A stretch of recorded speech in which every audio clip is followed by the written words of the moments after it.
Hello बच्चों, आज हम कक्षा 12 आरोह का पाठ पढ़ रहे हैं। जिनेंद्र कुमार। पाठ का नाम बाजार दर्शन, जो कि बाजार के बारे में बताया गया है। पहले हम जिनेंद्र कुमार का कवि परिचय देखते हैं। इनका जन्म सन 1905 में अलीगढ़, जो कि उत्तर प्रदेश में है, वहाँ हुआ। इनकी प्रमुख रचनाएं परख, अनाम स्वामी, सुनीता, त्यागपत्र, कल्याणी, जयवर्धन, मुक्तिबोध, ये सारे इनके क्या हैं? उपन्यास हैं। वातायन, एक रात, दो चिड़िया, फांसी, नीलम देश की राजकन्या और पाजेब, ये इनकी कहानी संग्रह हैं। प्रस्तुत प्रश्न: जड़ की बात, पूर्वोदय, साहित्य का श्रेय और प्रेय, सोच विचार, समय और हम, ये उनके विचार प्रधान निबंध संग्रह है।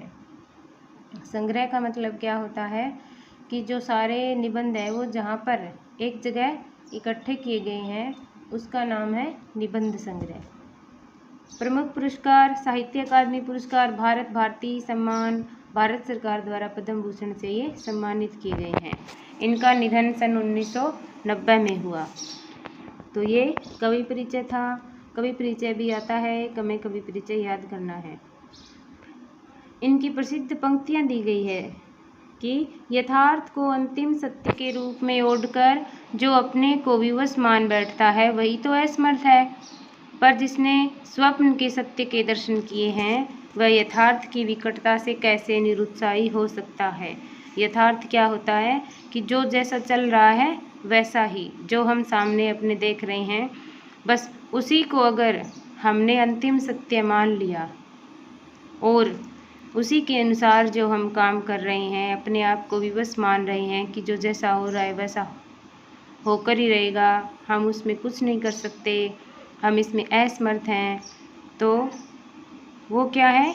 असल में असमर्थ है। लेकिन जिसने अपने स्वप्न में सत्य के दर्शन कर लिए, यानी सपने में उसने जो कुछ सत्य होता है उसके दर्शन कर लिए और यथार्थ को देखकर जो निरुत्साहित नहीं होता है, निरुत्साहित मतलब उसका उत्साह कम नहीं होता है, वो काम करने के लिए हमेशा तैयार रहता है कि जो चल रहा है मैं उसे बदल सकता हूँ, वही क्या है? सच्चा मनुष्य है। तो ये इनकी पंक्तियाँ सही भी है सभी के लिए। हिंदी में प्रेमचंद के बाद महत्वपूर्ण कथाकार के रूप में प्रतिष्ठित जिनेंद्र कुमार का अवदान बहुत ही व्यापक और वैविध्यपूर्ण है। हिंदी में सबसे पहले तो कथाकार कौन है? प्रेमचंद है, और उसके बाद जो प्रमुख नाम आता है वो नाम है जिनेंद्र कुमार का। उन्होंने बहुत सारी कहानियाँ लिखी हैं। अपने उपन्यासों और कहानियों के माध्यम से उन्होंने हिंदी में एक सशक्त मनोवैज्ञानिक कथा धारा का प्रवर्तन किया। परख और सुनीता के बाद 1937 में प्रकाशित त्यागपत्र ने इन्हें मनोवैज्ञानिक उपन्यासकार के रूप में प्रभुत्व प्रतिष्ठा दिलाई। इनकी 3 कहानियाँ बहुत ही ज़्यादा प्रसिद्ध है, परख, सुनीता और त्यागपत्र।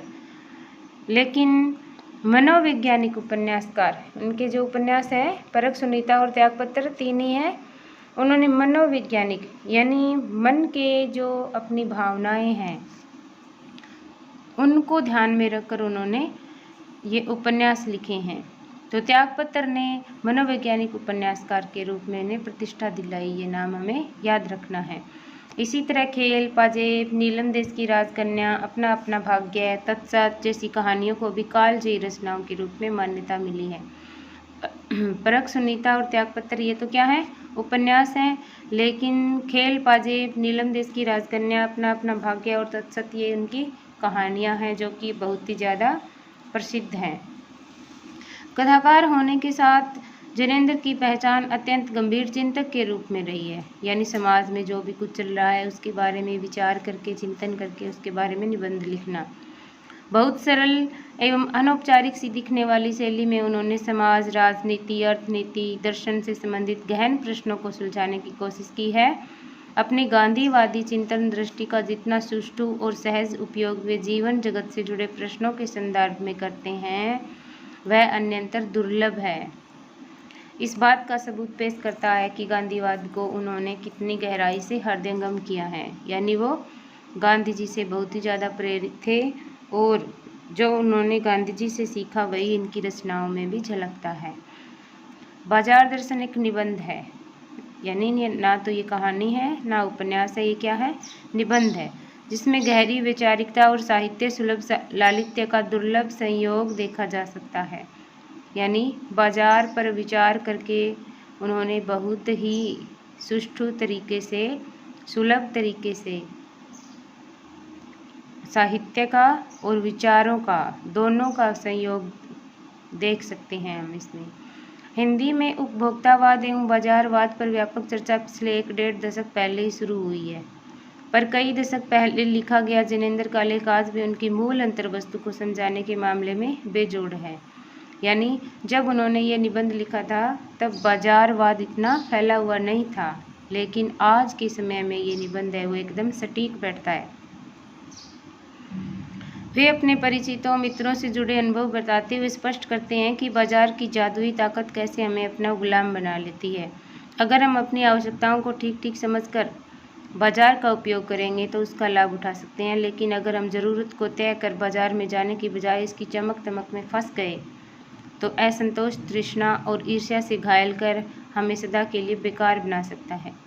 इसमें क्या समझाया गया है कि हमें जब भी बाजार जाना है तो अपनी आवश्यकताओं के अनुसार ही चीज़ें लेनी है। अगर हम बाजार की चमक दमक में फंस गए तो वह हमें बेकार बना सकता है।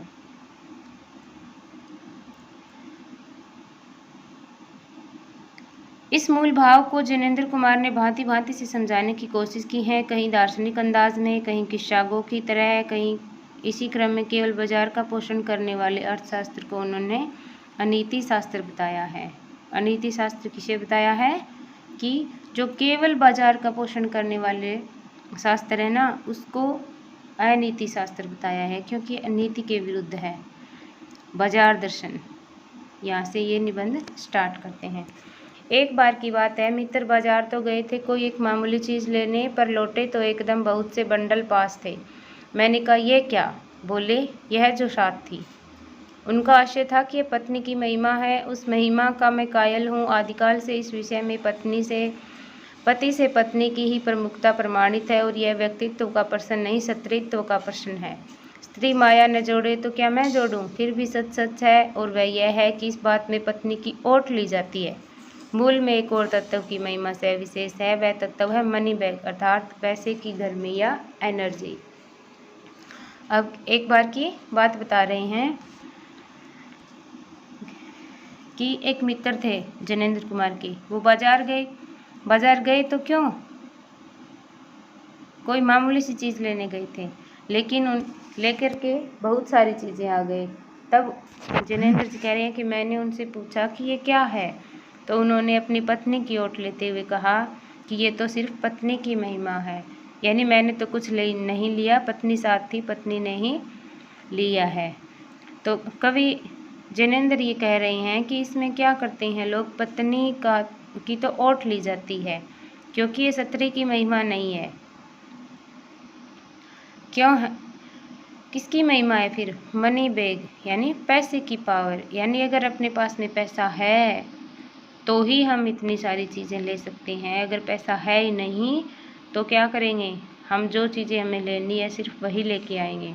तो ये सब पैसे की गर्मी है। पैसा पावर है, पर उसके सबूत में आसपास माल टाल न जमा हो तो क्या वह खाक पावर है? पैसे को देखने के लिए बैंक हिसाब देखिए, माल असबाब, मकान, कोठी तो अनदेखे भी दिखते हैं। मतलब मकान होता है किसी का, कोठी होती है, तो वो हम क्या है उसे ध्यान से देखते नहीं है, फिर भी वो हमें दूर से दिखाई दे जाते हैं। ये क्या है? पैसे की उस परचेजिंग पावर के प्रयोग में ही पावर का रस है। यानी सब कुछ पावर किस में है? पैसे में पावर है। लेकिन नहीं, लोग संयमी भी होते हैं। वे फिजूल सामान को फिजूल समझते हैं। वे पैसा बहाते नहीं हैं और बुद्धिमान होते हैं। बुद्धि और संयम पूर्वक वे पैसे को जोड़ते जाते हैं। वे पैसे की पावर को इतना निश्चय समझते हैं कि उसके प्रयोग की परीक्षा उन्हें दरकार नहीं, बस खुद पैसे के जुड़ा होने पर उसका मन गर्व से फूला रहता है। एक दूसरे तरीके के भी लोग होते हैं जो क्या करते हैं कि बहुत सारे माल असबाब यानी सामान तो नहीं खरीदते हैं, लेकिन वो अपने आप को संयम पूर्वक रखते हैं, पैसे को जोड़ते हैं, जोड़ते जाते हैं, और उसके पास जब पैसा इकट्ठा हो जाता है तो वो क्या है, अपने मन है वो गर्व से फूल जाता है, यानी उन्हें पैसे का घमंड हो जाता है। अब लेखक है वो मित्र से दोबारा पूछ रही हैं, मैंने कहा कि यह कितना सामान ले आए। मित्र ने अपने सामने मनी बैग फैला दिया, कहा यह देखिए सब उड़ गया, अब तो रेल टिकट के लिए भी बचा हो। जब मैंने पूछा यानी लेखक ने पूछा कि कितना सामान ले आए, तब उन्होंने अपना मनी बैग यानी अपना पर्स है वो दिखा दिया कि सारा पैसा है वो बाजार में लग चुका है, मेरे पास तो बस थोड़ा सा ही पैसा बचा है, वो भी रेल टिकट के लिए बचाया है। तब मैंने तय माना कि अगर और पैसा होता तो और सामान आता, वह सामान ज़रूरत की तरफ देखकर नहीं आया है, अपनी परचेजिंग पावर के अनुपात में आया है।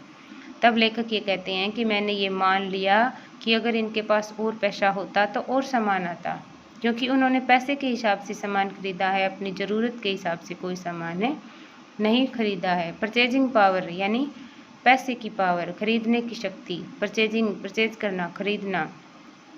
लेकिन ठहरिए, इस सिलसिले में एक और भी महत्व का तत्व है जिसे मैं नहीं भूलना चाहिए, उसका भी इस कर्तव्य से बहुत कुछ हाथ है। वह महत्व है बाजार, यानी सिर्फ पैसा ही सब कुछ नहीं है, उसके लिए एक चीज़ का और महत्व है, और वो चीज़ कौन सी है, बाजार। मैंने कहा यह इतना कुछ नाहक ले आए, नाहक का मतलब बिना काम, इतना तो आप बेकार में ही ले आए, इतने की तो आवश्यकता ही नहीं थी। तब मित्र बोले, कुछ न पूछो, बाजार है कि शैतान का जाल, ऐसा सजा सजा कर माल रखते हैं कि बेहयाइयों जो न फंसे। लेखक के मित्र ने क्या कहा कि बाजार इतना सजा कर रखते हैं कि जो बेहया मतलब जो बेशरम ही हो, जो जिसको दया ना आए बाजार पर, वही है जो इस बाजार के जाल में न फंसे। तो मित्र ने बाजार को कैसा बताया है, शैतान का जाल बताया है।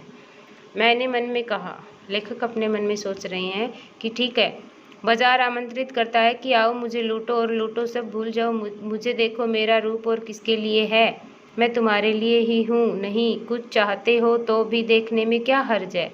अजी आओ भी इस आमंत्रण में यह खूबी है कि यह आग्रह नहीं, आग्रह तिरस्कार जगाता है, लेकिन ऊंचे बाजार का आमंत्रण है वो मूक होता है और उससे चाह जगती है।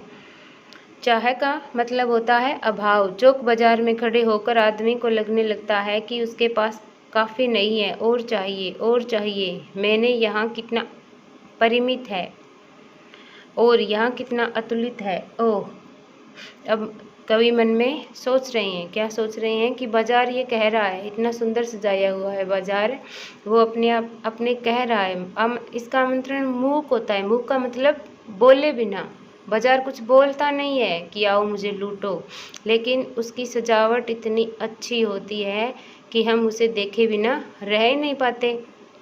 जब हम बाज़ार में खड़े हैं, चौक बाज़ार में, अपने आसपास बाज़ार है, दुकानें हैं, बहुत सारा सामान है, तो हमें ऐसा लगता है कि मेरे पास तो परिमित है, यानी मेरे पास तो सीमित ही सामान है, लेकिन बाज़ार में अतुलित है, यानी बहुत सारा सामान है। तो उससे हमारे मन में चाह जगती है, उसे खरीदने की इच्छा होती है। आगे देखिए, कोई अपने को न जाने तो बाजार का यह चौक उसे कामना से विकल बना छोड़े, यानी अगर कोई अपने मन पे काबू नहीं करता है तो कामना से उसे क्या है, विकल यानी दुखी बना देता है। विकल ही क्यों, पागल, असंतोष, तृष्णा, ईर्ष्या से घायल कर मनुष्य को सदा के लिए बेकार बना डालता है। कि प्रश्न भी बन सकता है कि बाजार है वो, अगर अपने आप को हम नहीं जानते हैं तो बाजार उसे कैसा बना देगा, तो उसे क्या करेगा, कामना से, इच्छा से, यानी अब उसके मन में इच्छा जगाएगा कि मुझे इतना सामान खरीदना चाहिए। और विकल, दुखी क्यों, उसे पागल बना देगा, उसके मन में असंतोष होगा कि मेरे पास इतना नहीं है, तृष्णा होगी, इच्छा होगी, और वह क्या, ईर्ष्या से घायल हो जाएगा और मनुष्य है वो सदा के लिए बेकार हो सकता है। एक और मित्र की बात है, अब एक मित्र की कहानी उन्होंने बता दी, दूसरे की बात बता रही हैं कि दोपहर से पहले के गए बाजार में, लेकिन कहीं शाम को वापस आई, और आए तो क्या हुआ, खाली हाथ आए। मैंने पूछा कहाँ रहे, वो बोले कि बाजार देखते रहे। मैंने कहा बाजार को देखते क्या रहे? बोले क्यों बाजार? तब मैंने कहा लाए तो कुछ नहीं। फिर वह बोला कि हाँ, पर यह समझ ना आता था कि न लूँ तो क्या, सभी कुछ तो लेने को जी होता था। कुछ लेने का मतलब था से सब कुछ छोड़ देना, पर मैं कुछ भी नहीं छोड़ना चाहता था, इससे मैं कुछ भी नहीं ले सका। मैंने कहा खूब। पर मित्र की बात ठीक थी, अगर ठीक पता ही नहीं है कि क्या चाहते हो, सब और की चाह तुम्हें घेर लेगी और तब परिणाम त्रास ही होगा, गति नहीं होगी, न ही कर्म होगा। अब दूसरे मित्र ने क्या कहा कि वो दोपहर से पहले बाजार में गए थे लेकिन शाम को वापस आए। लेखक ने पूछा कि तुम इतनी देर लगाई बाजार में, क्या कर रहे थे? उन्होंने कहा बाजार को देख रहा था। तो कि लाए तो कुछ नहीं। तब लेखक के मित्र ने कहा कि मुझे समझ नहीं आ रहा था कि मैं क्या लूं, और मेरा मन ये कर रहा था कि सभी कुछ ले लूं। अगर मैं कुछ एक दो चीज़ें लेता तो इसका मतलब ये था कि मैं और बाकी चीज़ों को छोड़ दूं, और बाकी चीज़ों को छोड़ने का मतलब यानी एक चीज़ को लेने का मतलब बाकी चीज़ों को छोड़ देना, और मैं कुछ भी छोड़ना नहीं चाहता था। ऊपर ये चित्र में भी दिखाया है कि ये लेखक के मित्र हैं जो बाजार को देख रहे हैं। मन में क्या सोच रहे हैं कि मन तो करता है कि सभी कुछ खरीद लूं, यानी बाजार में इतना सजा सजाया सामान होता है कि सभी कुछ लेने का मन करता है, लेकिन लेखक के मित्र को समझ में नहीं आ रहा था, इसलिए उन्होंने कुछ भी नहीं लिया। बाजार में एक जादू है, वह जादू आँख की राह काम करता है, वह रूप का जादू है, पर जैसे चुंबक का जादू लोहे पर ही चलता है, वैसे ही जादू की भी मर्यादा है। जेब भरी हो और मन खाली हो, ऐसी हालात में जादू का असर खूब होता है। लेखक ने ये बताया है कि बाजार क्या है कि जादू है, और वह जादू कौन सी राह काम करता है। ये प्रश्न बनेगा कि बाजार का जादू कौन सी राह काम करता है, तो कौन सी राह काम करता है? आँख की राह है, यानी हम अपनी आँखों से ही बाजार के सामान को देखते हैं। जैसे चुंबक का जादू लोहे पर चलता है, वैसे ही ये जादू की भी मर्यादा है। ये जादू कब चलता है? जब जेब भरी हो, यानी अपने पास बहुत सारे पैसे हो, और मन खाली हो, यानी मन में बहुत सारी चीज़ें लेने की इच्छाएं हो, तब ये जादू बहुत चलता है। लेकिन जेब खाली हो, मन भरा न हो, तो भी जादू चल जाएगा। यानी जेब में पैसे नहीं है और मन में इच्छाएं हैं, फिर भी जादू चल जाएगा। हम सामान ले नहीं पाएंगे, लेकिन मन तो हमारा बहुत होगा ना सामान लेने का। कही हुई उस वक्त जेब भरी, तब तो फिर वह मन किसकी मानने वाला है? यानी अगर जेब भरी हुई होगी तो मन मानने ही वाला नहीं है। पैसे हैं तो अपने आप खरीद लेंगे। मालूम होता है यह भी ले लूँ, वह भी ले लूँ, सभी सामान ज़रूरी और आराम बढ़ाने वाला मालूम होता है, पर यह सब जादू का असर है। यानी हम जो भी सामान देखते हैं ना, उसे ऐसा लगता है कि हाँ, इससे हमें अच्छा लगेगा, ये सामान ज़रूरी है, इससे हमें आराम होगा, काम करने में आसानी होगी। तो ये सब क्या है? जादू का असर है। जादू की सवारी उतरी कि पता चलता है कि फैंसी चीज़ों की बहुतायत आराम में मदद नहीं देती, बल्कि खलल ही डालती है। और जब जादू उतरता है, हम सामान ले आते हैं बाज़ार से, और कुछ दिनों बाद हमें ऐसा लगता है कि ये सामान तो हम बेकार ही ले आए। ऐसा आपके साथ भी होता होगा? अगर होता है तो ज़रूर बताएं।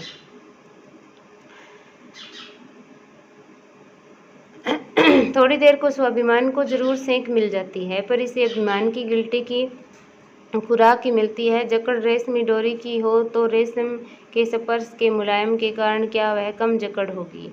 यानी हमें जकड़ रखा है, बांध रखा है, वो भी रेशम की डोरी से हो, फिर भी क्या है? रेशम की डोरी मुलायम होती है, लेकिन वह बांध तो हमें रही है ना। पर उस जादू की जकड़ से बचने का एक सीधा सा उपाय है, वह यह है कि बाजार जाओ तो मन खाली ना हो। मन खाली हो तब बाजार ना जाओ। अब एक प्रश्न बनेगा कि बाजार के जादू से बचने के लिए हमें क्या करना चाहिए? तो क्या करना चाहिए कि जब भी हम बाजार जाएं तो हमारा मन खाली होना चाहिए, यानी मन में बहुत सारी इच्छाएं नहीं होनी चाहिए। अगर मन खाली हो तब बाजार जाओ ही नहीं, यानी अगर मन हमारा खाली है तो हमें बाजार नहीं जाना चाहिए। कहते हैं कि लू में जाना हो तो पानी पीकर जाना चाहिए, पानी भीतर हो लू का लूपन व्यर्थ हो जाता है। ये कहावत तो आपने सुनी होगी कि ज़्यादा गर्मी है, लू चल रही है, तो बाहर जाना हो तो पानी पी के जाना चाहिए, जिससे कि लू का असर कम होगा। उसी प्रकार से जब भी हम बाज़ार में जाएं तो हमारे मन में बहुत सारी इच्छाएं नहीं होनी चाहिए। अगर मन भरा हुआ होगा तो हम कुछ भी चीज़ें लेने के लिए नहीं तरसेंगे। मन लक्ष्य से भरा हो तो बाजार भी फैला का फैला ही रह जाता है, तब वह घाव बिल्कुल नहीं दे सकता बल्कि कुछ आनंद ही देगा। तब बाजार तुमसे कृतार्थ होगा क्योंकि तुम कुछ न कुछ सच्चा लाभ उसे दोगे। बाजार की असली कृतार्थता आवश्यकता के समय काम आना है। अब लेखक ने हमें बाजार की सच्चा जो काम है ना वो बताया है कि बाजार की कृतार्थता किसमें है कि जो हमें सामान चाहिए बस हमें वो ही लेना चाहिए, तभी बाजार हमारे काम का है, वरना बाजार काम का नहीं है। यहाँ एक अंतर चिन्ह लेना ज़रूरी है कि मन खाली नहीं करना चाहिए। पहले लेखक ने कहा था ना कि जब मन खाली हो तब बाजार जाओ। अब लेखक ये कह रही हैं कि मन को बिल्कुल खाली नहीं करना चाहिए। खाली करने का मतलब यह नहीं है कि वह मन बंद रहना चाहिए। जो बंद हो जाएगा वह शून्य हो जाएगा, और शून्य होने का अधिकार बस परमात्मा का है। यानी मन में इच्छाएं नहीं हो ज़्यादा सामान लेने की, लेकिन हमें मन को बंद नहीं करना है। जब हम बंद कर देंगे तो वो शून्य हो जाएगा, और शून्य होने का अधिकार सिर्फ एक ही परमात्मा का है। जो सनातन भाव से संपूर्ण है से सब अपूर्ण है। यानी शून्य वही हो सकता है वो कि सभी भावों से परिपूर्ण हो। हम तो सारे क्या हैं, बाकी जो संसार है वह तो अपूर्ण है, पूरा नहीं है। इसमें बंद नहीं रह सकता। सब इच्छाओं का विरोध कर लोगे यह झूठ है। और यह अगर इच्छा निरोध तपय का ऐसा ही नकारात्मक अर्थ हो तो वह तप झूठ है। वैसे तप की राह रेगिस्तान को जाती होगी, में मोक्ष की राह नहीं है। ठाठ देकर मन को बंद कर रखना जड़ता है। लोभ का यह जीतना नहीं है कि जहाँ लोभ होता है यानी मन में, वहाँ नकार हो। नकार मतलब ना करना, यानी जहाँ पर लोभ होगा वहाँ पर ना नहीं होगी, वहाँ पर सिर्फ क्या होगा, हाँ ही होगी। यह तो लोभ की जीत है। यानी हम अपने मन को मार रहे हैं, ज़बरदस्ती उसे मन को बंद कर रहे हैं, तो ये क्या होगा, ये तो लोभ की जीत हो जाएगी। यानी अपने मन में इच्छाएं हो रही है लेकिन हम इच्छाओं को दबा रहे हैं, तो वो तो लोभ की जीत है। इसके लिए उन्होंने उदाहरण भी दिया है। लोभ की जीत हो गई है और आदमी की हार हो गई है। आंख अपनी फोड़ डाली तब लोभनीय के दर्शन से बचे तो क्या हुआ। ये कहावत है कि अपनी आंख फोड़ डाली फिर लोभ से बचे, तो ये तो अपनी आदमी की ही हार हो गई। ऐसे क्या लोभ मिट जाएगा? ऐसे लोभ नहीं मिटेगा। और कौन कहता है कि आंख फूटने पर रूप दिखना बंद हो जाएगा। यानी जो चीज़ें हमारी, जो मन में इच्छाएं हो रही है वो तो मन में चलेंगी ही, आंख फूटने से भी वो क्या है, बंद नहीं होंगी। क्या आंख बंद करके हम सपने नहीं लेते हैं? और वे सपने क्या चैन भंग नहीं करते हैं? इससे मन को बंद कर डालने की कोशिश तो अच्छी नहीं है, वह अकारथ है। अकारथ मतलब बिना कारण है। यह तो हट वाला योग है। और योग क्या, शायद ये तो हट ही हट है, योग नहीं है। इससे मन कृश भले ही हो जाए पीला और सख्त, जैसे विद्वान का ज्ञान वह मुक्त ऐसे नहीं होता। इसमें वह व्यापक की जगह संकीर्ण और विराट की जगह क्षुद्र होता है। इसलिए उसका रोम रोम मूंद कर बंद तो मन को करना नहीं चाहिए। वह मन पूर्ण कब है, यानी बंद तो वही होगा जो पूर्ण होगा, लेकिन मन है वो अपना पूर्ण नहीं है, वह अपूर्ण है। हमें पूर्णता होती तो परमात्मा से अभिन्न हम आशून्य ही ना होते। यानी अगर हमें पूर्णता होती तो हम परमात्मा से मिले हुए होते। अपूर्ण है इसी से हम हैं, यानी हम पूरे नहीं हैं, इसीलिए हम यहाँ इस संसार में हैं। सच्चा ज्ञान सदा इसी अपूर्णता के बोध को हम में गहरा करता है। सच्चा कर्म सदा इस अपूर्णता की स्वीकृति के साथ होता है। अतः उपाय कोई वही हो सकता है जो बलात् मन को रोकने को न कहे। बलात् का मतलब जबरदस्ती मन को रोकने के लिए ना कहे। जो मन को भी इसलिए सुने क्योंकि वह अप्रयोजनीय रूप में हमें नहीं प्राप्त हुआ है। हाँ, मन मानेपन की छूट मन को ना हो। यानी मन को अपना मन मानापन नहीं करना है, हमें मन की सुननी है, लेकिन सब कुछ अपने मन का नहीं करना है, क्योंकि वह अखिल का अंग है, खुद कुल नहीं है। क्योंकि मन तो क्या है, इस संसार का, अखिल मतलब पूरा संसार का, इसका एक अंग ही है, खुद संसार नहीं है। पड़ोस में एक महानुभाव रहते हैं जिनको लोग भगत जी कहते हैं।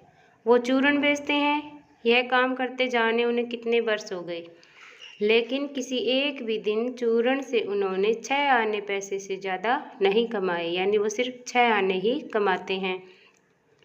चूरण उनका आसपास सरनाम है, मतलब प्रसिद्ध है और खुद खूब लोकप्रिय हैं। कहीं व्यवसाय का गुर पकड़ लेते और उस पर चलते तो आज खुशहाल क्या मालामाल होते। यानी उनका चूरण इतना प्रसिद्ध है और लोग भगत जी और उनके चूरण को बहुत ही मानते हैं। उनका चूर्ण हाथों हाथ बिक भी जाता है। अब लेखक ये कह रही हैं कि अगर वो कोई व्यवसाय कर लेते चूर्ण का तो आज मालामाल होते। क्या ना होता उनके पास। इधर 10 वर्षों से मैं देख रहा हूँ उनका चूर्ण हाथों हाथ बिक जाता है, पर वह न उसे थोक देते हैं न व्यापारियों को बेचते हैं।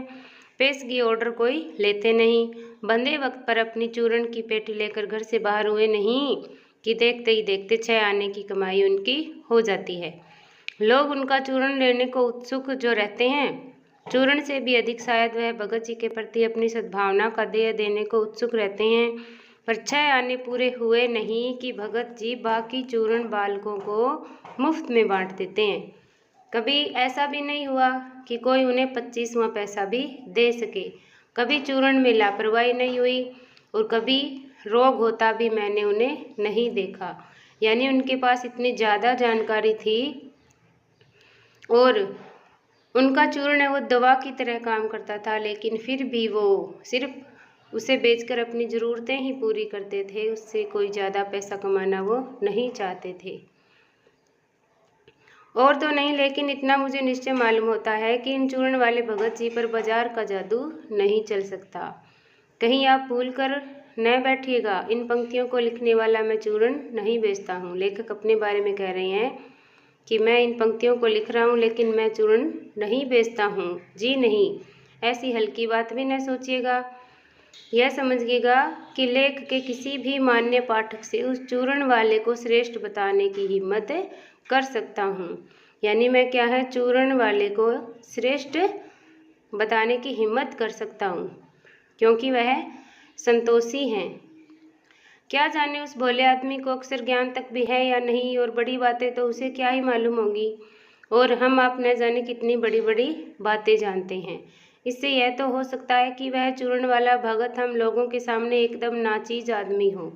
नाचीज मतलब उन चूर्ण वाले की क्या है, हमारे सामने यानी लेखक और जो पढ़ने वाले हैं उनके सामने कोई इतने वैल्यू नहीं है। लेकिन आप पाठकों की विद्वान श्रेणी का सदस्य होकर भी मैं ये स्वीकार नहीं करना चाहता हूँ कि इस अपदार्थ प्राणी को वह प्राप्त है जो हम में से बहुत को कम को शायद ही प्राप्त है। यानी वो इतने पंडित नहीं है, विद्वान नहीं है, लेकिन उन भगत जी को कुछ ऐसी चीज़ प्राप्त है जो कि हमको प्राप्त नहीं है। उस पर बाजार का जादू वार नहीं कर पाता। माल बिछा रह जाता है और उनका मन अडिग रहता है। पैसा उससे आगे होकर भीख तक मांगता है कि मुझे लो, लेकिन उसके मन में पैसे पर दया नहीं समाती। वह निर्मम व्यक्ति पैसे को अपने आहत गर्भ में बिलखता ही छोड़ देता है। ऐसे आदमी के आगे क्या पैसे की व्यंग्य शक्ति कुछ भी चलती होगी?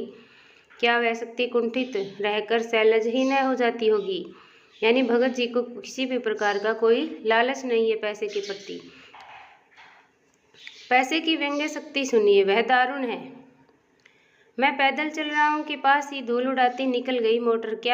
वह क्या निकली मेरे कलेजे को कौनती एक कठिन व्यंग्य की लीक ही आर पार हो गई। जैसे किसी ने आंखों में उंगली देकर दिखा दिया गया हो कि देखो उसका नाम है मोटर और तुम मुझसे वंचित हो। लेखक ये बता रहे हैं कि अगर आप बाजार में खड़े हो और आपके पास से कोई मोटर निकल जाए, आप पैदल ही चल रहे हो, तो फिर आपके मन में एक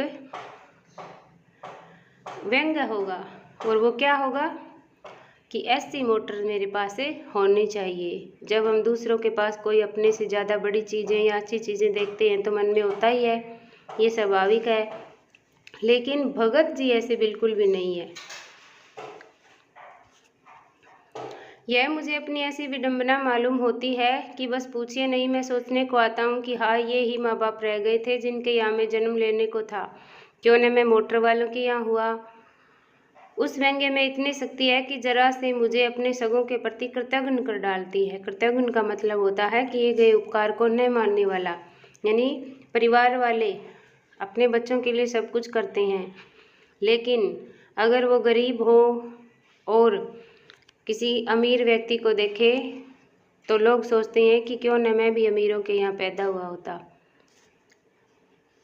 लेकिन क्या लोक वैभव ही कि यह व्यंग्य शक्ति उस चूर्ण वाले किंचित कर मनुष्य के आगे चूर चूर होकर ही नहीं रह जाती? चूर चूर ही क्यों, कहो पानी पानी। यानी जो पैसे की व्यंग्य शक्ति दूसरे लोगों को प्रभावित करती है वो भगत जी को बिल्कुल भी प्रभावित नहीं कर पाती है। तो वह क्या बल है जो इस तीखे व्यंग्य के आगे ही अजय ही नहीं रहता, बल्कि मानो उस व्यंग्य की क्रूरता को ही पिघला देता है। उस बल को जो नाम दो, पर वह निश्चय उस तल की वस्तु नहीं है जहाँ पर संसारी वैभव फलता फूलता है। वह कुछ अपर जाति का तत्व है। अपर मतलब दूसरी जाति का तत्व है, जिसे लोग स्पिरिचुअल कह सकते हैं। स्पिरिचुअल का मतलब आध्यात्मिक, आत्मिक, धार्मिक, नैतिक कहते हैं। मुझे योग्यता नहीं कि मैं उन शब्दों में अंतर देखूं और प्रतिपादन करूं। मुझे शब्द से सरोकार नहीं। मैं विद्वान नहीं कि शब्दों पर अटकूं, लेकिन इतना तो है कि जहाँ तृष्णा है वहाँ बटोर रखने की स्पृहा है। स्पृहा मतलब इच्छा है। वहाँ उस बल का बीज नहीं है, बल्कि यदि उस बल को सच्चा बल मानकर बात की जाए तो कहना होगा कि संचय की यानी इकट्ठा करने की तृष्णा और वैभव की चाह में व्यक्ति की निर्बलता ही प्रमाणित होती है। निर्बल ही धन की ओर झुकता है। वह क्या है? अबलता है। वह मनुष्य पर धन की और चेतन पर जड़ की विजय है। एक बार चूरन वाले भगत जी बाजार चौक में दिख गए। मुझे देखते ही उन्होंने जय जय राम किया। मैंने भी जय राम कहा। उनकी आंखें बंद नहीं थी और न उस समय वह बाजार को किसी भांति कोस रहे मालूम होते थे। राह में बहुत लोग, बहुत बालक मिले जो भगत जी द्वारा पहचाने जाने के इच्छुक थे। भगत जी ने सबको ही हंसकर पहचाना, सबका अभिवादन लिया और सबको अभिवादन किया। इससे तनिक भी यह नहीं कहा जा सकेगा कि चौक बाजार में होकर उनकी आंखें किसी से भी कम खुली थी, लेकिन भौचक्के हो रहने की लाचारी उन्हें नहीं थी। यानी बाजार को देखकर वो चकाचौंध नहीं हो रहे थे। व्यवहार में पसोपेश उन्हें नहीं था और खोए से खड़े नहीं वह रह जाते थे। भांति भांति के बढ़िया माल से चौक भरा पड़ा था। उस सब के प्रति अप्रीति इस भगत के मन में नहीं है। यानी जो सामान पड़ा हुआ है उसके प्रति अप्रीति भी नहीं है। जैसे उस समूचे माल के प्रति भी उनके मन में आशीर्वाद हो सकता है, विद्रोह नहीं, प्रसन्नता ही भीतर है, क्योंकि कोई रिक्त भीतर नहीं है। यानी उनके मन में कोई ज़्यादा इच्छाएं नहीं है। देखता हूँ कि खुली आंख, तुष्ट और मग्न वह चौक बाजार में से चलते चले जाते हैं। राह में बड़े बड़े फैंसी स्टोर पड़ते हैं, पर पड़े ही रह जाते हैं। कहीं भगत नहीं रुकते हैं तो बस एक छोटी सी पंसारी की दुकान पर रुकते हैं। वहाँ 2-4 अपने काम की चीज़ें ली और चले आते हैं। बाजार से हठपूर्वक विमुखता उनमें नहीं है, लेकिन अगर उन्हें जीरा और काला नमक चाहिए तो सारे चौक बाजार की सत्ता उसके लिए तभी तक उपयोगी है जब तक वहाँ जीरा मिलता है। ज़रूरत भर जीरा वहाँ से ले लिया कि फिर सारा चौक उनके लिए आसानी से नहीं के बराबर हो जाता है। वह जानते हैं कि जो उन्हें चाहिए वह है जीरा और नमक। बस इस निश्चित प्रतीति के बल पर से सब चांदनी चौक का आमंत्रण उन पर व्यर्थ होकर बिखरा रहता है। चौक की चांदनी दाएं बाएं भूखी की भूखी फैली रह जाती है, क्योंकि भगत जी को जीरा चाहिए और वह तो कोने वाली पंसारी की दुकान से मिल ही जाता है और वहाँ से सहज भाव में ले लिया गया है।